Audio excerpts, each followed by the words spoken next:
Bonjour, j'espère que vous vous rappelez de vous. Voilà, nous sommes de la communauté missionnaire, serviteurs de l'Évangile. Quelques-uns d'entre vous nous sommes vus déjà à l'école d'évangélisation. Et nous nous sommes dit, comme cet confinement, voilà, ça fait déjà presque un mois qu'on est en confinement, nous avons l'envie de vous rencontrer et de vous présenter notre maison. Et le lieu, un des lieux les plus importants pour nous, qui est notre chapelle.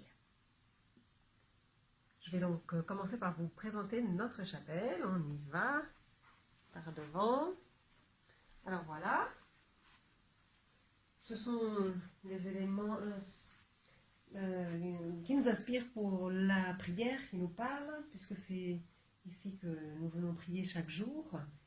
Alors, d'abord, comme vous voyez, nous avons la Vierge. C'est une petite statue, en fait, qu'une de nos sœurs a faite en terre. Elle se trouve au Japon, cette statue. Et nous avons la photo dans presque toutes nos chapelles parce que nous apprécions beaucoup la simplicité et la tendresse qui émanent de là. On voit comme la Vierge, comme le Seigneur s'est mis entre les mains de sa maman, des mains humaines, et comme la Vierge en prend soin et qu'on est ainsi invité à avoir cette tendresse les uns pour les autres. Nous avons aussi bien sûr un Christ, voilà, un beau Christ qui a été fait aussi par une personne qu'on connaît. Alors il a été fait en papier mâché. Alors c'est beau parce que c'est de se dire que dans ce Christ, il y a toutes les nouvelles du monde. Et c'est vrai que le Christ, il porte en lui toutes les situations que nous vivons. Et ça nous aide donc d'avoir ce Christ presque grandeur nature, celui avec qui on peut parler, celui qui connaît toutes nos situations d'homme, parce qu'il les a vécues. Alors dans nos chapelles, on a toujours aussi une carte du monde, parce que ça nous rappelle que dans la prière, c'est pas simplement moi et Dieu, mais c'est moi, Dieu et les autres. Parce que ce monde, eh ben, Dieu le porte dans son cœur. Chaque personne, chaque situation de tous les pays, il les connaît, il les porte dans son cœur. Ça nous aide à élargir notre prière aux horizons du monde. Voilà. Et dans cette chapelle-ci, nous avons un petit détail bien d'ici, du nord, comme vous pouvez remarquer. Vous connaissez certainement mieux que moi. La veilleuse du tabernacle, c'est une ancienne lampe des mineurs, pardon. Voilà. Donc ça nous rappelle aussi tous les efforts, toute la vie donnée par les gens ici, dans ce pays. Voilà. Alors, vous voyez ici ces papiers qui sont au pied du Christ. Vous vous en souvenez peut-être, ce sont les papiers que vous aviez remplis dans la première séance de l'école d'évangélisation avec tous les prénoms. Vous avez écrit les prénoms des personnes que Dieu vous confie. Et nous les avons encore donc dans notre chapelle. Nous portons ça dans notre prière aussi. Alors, Marie-Jo prend la suite.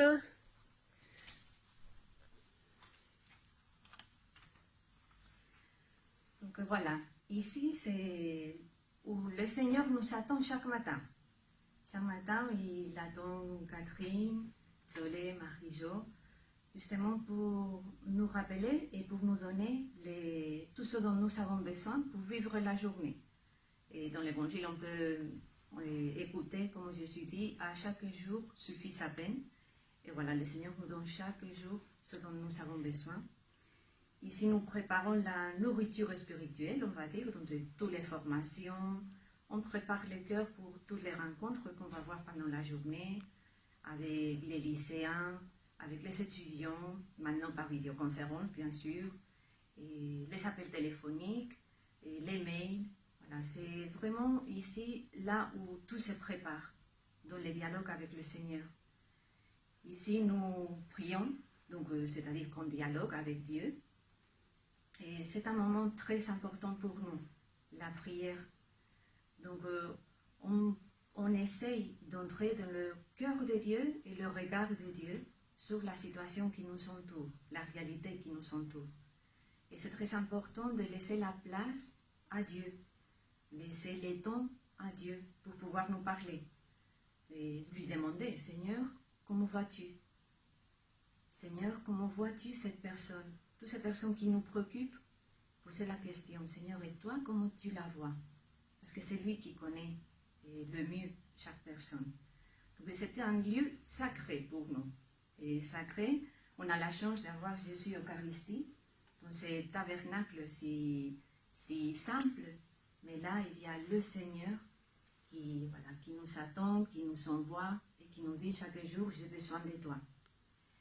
Et la question qu'on peut se poser maintenant, c'est, voilà, on a commencé l'école d'évangélisation, une séance, et maintenant, on fait comment on peut vivre la mission.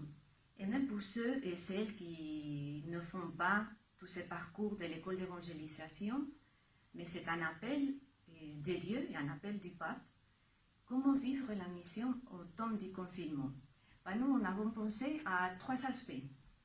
Le premier aspect, il faut essayer de prendre soin de l'espérance en nous. La joie qui vient de croire que c'est Jésus qui a le dernier mot et pas les circonstances extérieures. C'est important de prendre soin de cette flamme intérieure en nous pour après pouvoir la partager. Jésus qui nous dit, n'aie pas peur, je suis avec toi.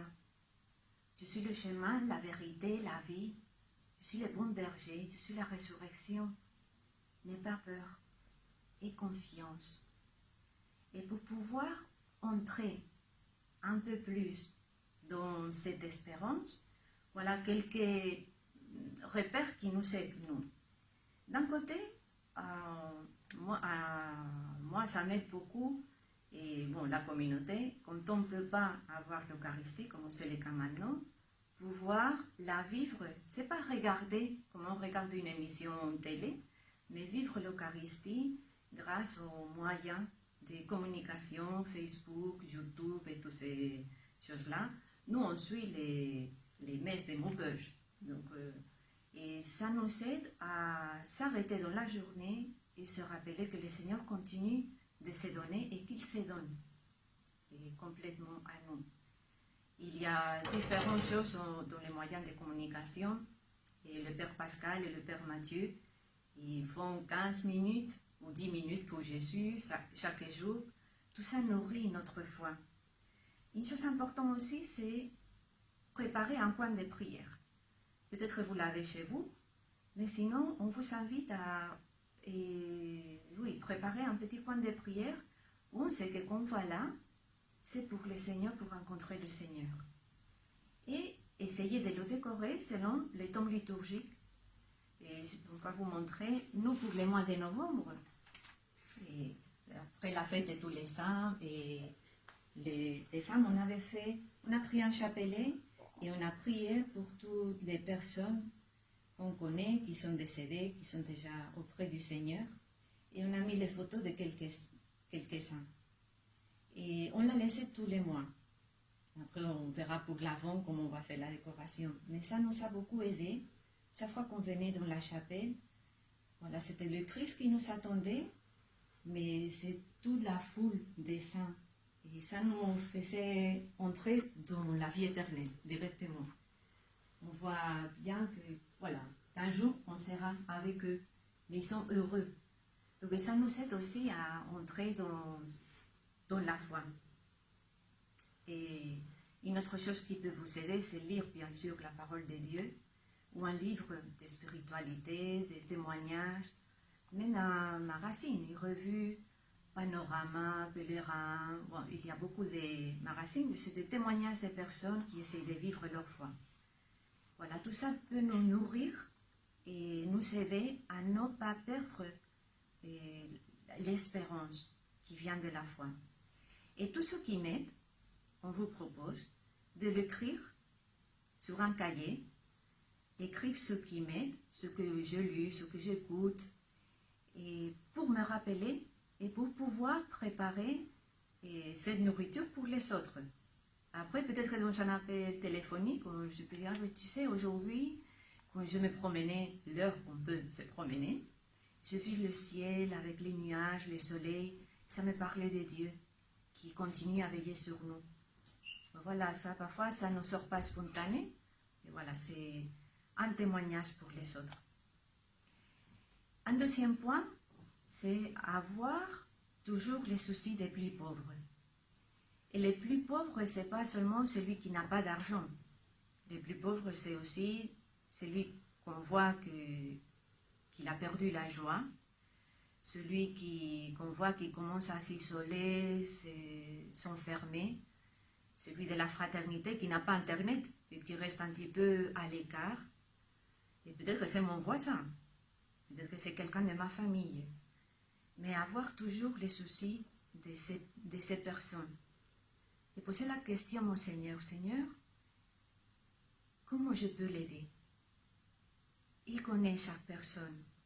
Seigneur, de quoi a-t-elle besoin? Peut-être d'un appel téléphonique, peut-être d'un petit mail, d'une lettre, même si ce n'est pas à la mode, les lettres, mais ça fait plaisir de ne pas recevoir seulement des factures. Donc, avoir toujours ce désir et le mettre en pratique, de prendre soin de ceux qui sont autour de moi. Et la dernière chose, c'est porter dans notre prière le monde entier. Ouvrir l'horizon. Parce qu'il y a nos frères et sœurs en humanité, ils sont en train de vivre la même chose que nous, la pandémie, mais dans des conditions moins favorables. Et une chose, moi, qui m'aide beaucoup, c'est quand on prie le chapelet, c'est prier chaque mystère pour un continent. Et à ce moment-là, penser aux différents pays de l'Asie ou de l'Amérique et les circonstances qu'ils sont en train de vivre. Peut-être que j'ai entendu des nouvelles, prier pour ces situations. Et ça ouvre notre cœur et ça nous rapproche des dieux qui portent en lui l'humanité entière. Donc voilà, quelques repères si ça peut vous aider. Et on continue très unis et par la prière et par la mission. Chacun, là où il continue à être missionnaire même si on est confiné. Donc merci beaucoup pour votre écoute et à la prochaine. Au revoir.